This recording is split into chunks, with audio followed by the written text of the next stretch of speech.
Hi, I'm Elaine. Welcome to Top Tip Tuesday on my Stamp with Elaine Facebook page.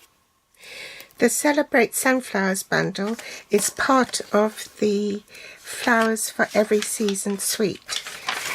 You'll find it on page 13 of the new annual catalogue. Now my top tip for today is this die in particular here. It cuts out an outline of the sunflower. Now that the adhesive sheets are back, cut a piece of cardstock that's 4x4 and then pop your cardstock over the adhesive sheet.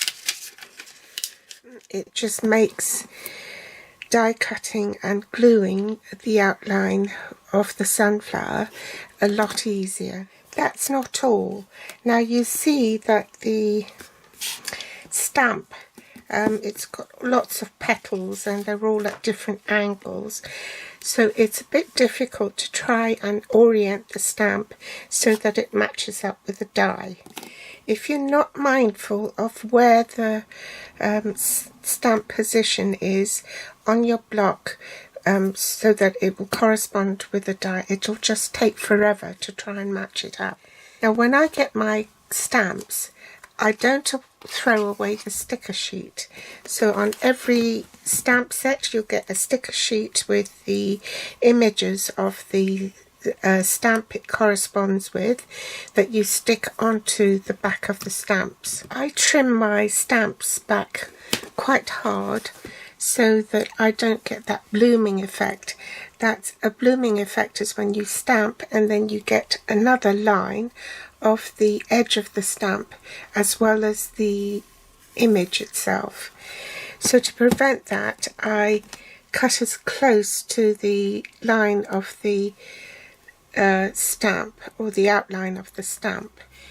Same with the lettering and all the stamps in the set. I know it can sound quite laborious, but I save the sticker sheets and then I stamp on the back and reattach it to the rubber sheet that the stamps come on, and that way when I leave it in the box I'll always know what stamps are missing. I'm not going to take these stamps off because I positioned it in the correct position to stamp with for a card I'm making for tomorrow's video, but because I've done it with this method I can then mark my set to show that that's where I put the stamp back, and I've also coloured the stamp where that's supposed to go. So if you look at it, that's supposed to fit in there. You know, it does save me a lot of time. So you need to do it with your dies as well. So what I've done is I've used the die and sort of rotated it until I find it in the right position. You see what I mean? You need to jiggle it about and try and find the right point. So do it this way. So that's the right position. Can you see? So then I took a Sharpie pen and I marked that position. So then when I die cut it, let's give you an example. Now being a cling stamp, I don't really need this foam pad adapter, which you do need when you're stamping with photopolymer stamps. However, because of the height of the hinge, I do need an extra cushion, and this is just something I got from the local craft shop, and it's a foam sheet.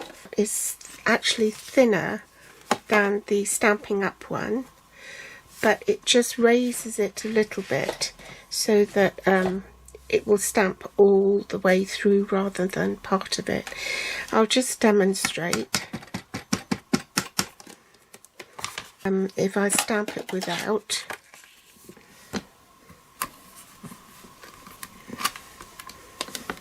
see, it's missed that. So if I just pop that bit in and stamp again, make sure it's in the corner, buttered right up, then it covers it all. Now I know that that's where the stamp is, and I'm just going to mark it here. Whoops. So then I know that when I place my die, because I've marked it, there it is. I'll zoom in a bit closer. Can you see I've marked my die to show that that's where it's supposed to go. So if you mark your paper once you've stamped it, that will make it a lot easier. And if you're using the die a lot, you know, this will wear off from depending on how much you use it. So you need to refresh it with your Sharpie pen because as you roll it through the machine, sometimes that rubs off. So that's my top tip for today, and in order to find where it is, you just have to, you know, rotate your die until it fits. When you found it, you make your mark. And I suggest that you do the same for this die as well. So again, that fits over there, like that. And then you just make sure you make a mark on that section. And as you can see, you know, it started to rub off because I've die cut lots. And I just reinforce that. So that's my top tip for today. Mark your dies. It'll take a bit of time to do that as you fiddle around with it, but it does save you a lot of time in the long run. So the first time you can take ages to find the right groove, but once you've done that, it will be plain sailing thereafter. So that's my top tip for today. Thanks for joining me, and come back tomorrow to see the project I've done. Bye!